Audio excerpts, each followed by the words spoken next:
नमस्कार दोस्तों, आप सभी का स्वागत है आपके अपने YouTube channel target online classes में।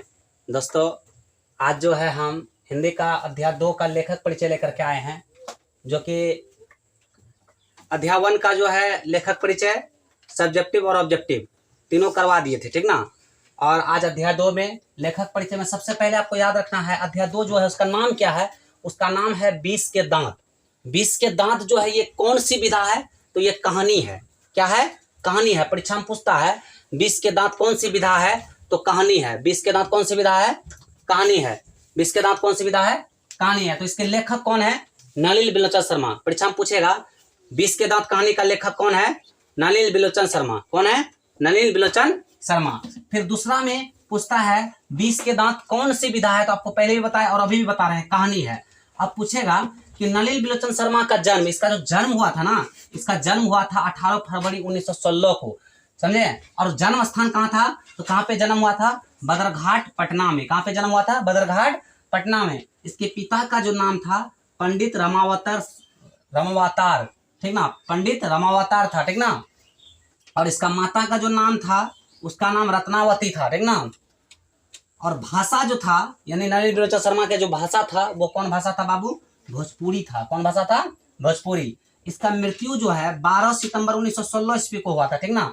इसका प्रसिद्ध रचना, यानी वो जो अपने जीवन में, यानी कि जो रचना मतलब रचे, यानी जो चीज लिखे, जो प्रसिद्ध हुआ, जिससे उनका नाम आगे बढ़ा, पहला था सद्दल मिश्रा, दूसरा था दृष्टिकोण, तीसरा था मानदंड, संत परंपरा, कहानी संसद। अब बोलिएगा सर जी, कोई पूछेगा कि 20 के दांत, ये जो कहानी है, ये कहानी 20 के दांत जो कहानी है वो कैसी कहानी है? तो वो सामाजिक कहानी है। सामाजिक कहानी है। तो इस कहानी ये चलते थोड़ा सा कहानी को और बताते हैं।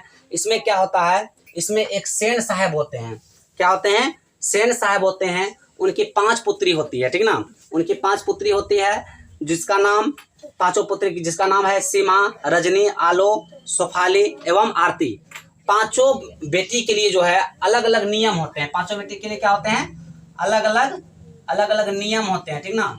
और एक बेटा होता है, एक बेटा होता है एकलौता बेटा, जिसका नाम क्या रखा जाता है? खोखा, जिसके लिए कोई नियम नहीं रहता, लेकिन पांचों बेटी के लिए बहुत सारा नियम रहता है, ठीक ना। यानी घर से बाहर नहीं जाना है, यानी पांचों बेटियां जो उसका कठपुतलियां का समान रहती थी, ठीक ना। तो ये सारा चीज आप जो है सब्जेक्टिव में जो है पढ़िएगा, तो सब्जेक्टिव में क्लियर हो जाएगा। आज लेखक परिचय में इतना ही हम बताना चाहते हैं कि लेखक के परिचय के बारे में बता दिए। आपको कोई पूछेगा 20 के दांत कौन सी विधा है? तो बोल दीजिएगा कहानी। 20 के दांत कहानी के लेखक कौन है? तो नलिनी बिलोचन शर्मा। 20 के दांत कहानी कौन सी, 20 के दांत कौन सी 20 के दांत कौन सी विधा है? तो कहानी। नलिनी बिलोचन शर्मा का जन्म कब हुआ था? 18 फरवरी 1916 को। नलिनी बिलोचन शर्मा का जन्म कहाँ हुआ था? तो याद रखिएगा, बदरघाट पटना। नलिनी बिलोचन शर्मा के पिता का नाम क्या था? पंडित रमावतार। नलिनी बिलोचन के माताजी का क्या नाम था? रत्नावती शर्मा। नलिनी बिलोचन शर्मा किस भाषा से बिलोंग करते हैं, यानी किस भाषा से, कौन सा भाषा बोलते थे या किस भाषा से आते थे? तो भोजपुरी। नलिनी बिलोचन शर्मा का मृत्यु कब हुआ था? तो आपको याद रखना है, इसका मृत्यु 12 सितंबर 1661 ईस्वी को हुआ था। इसका प्रसिद्ध रचना कौन था? सदल मिश्र। परीक्षा में पूछेगा सदल मिश्र किसका रचना है? नलिनी बिलोचन शर्मा का। याद दे देगा, निम्नलिखित में नलिनी बिलोचन का शर्मा का रचना है। तो आपको याद रखना है, इतना रचना इसका है, ठीक ना। मिलते हैं नेक्स्ट क्लास में। आज के लिए बहुत बहुत धन्यवाद। और आप लोग अपना प्यार आशीर्वाद बनाए रखिए और अपने दोस्तों में शेयर कीजिए जो इस बार 10th का तैयारी कर रहा है।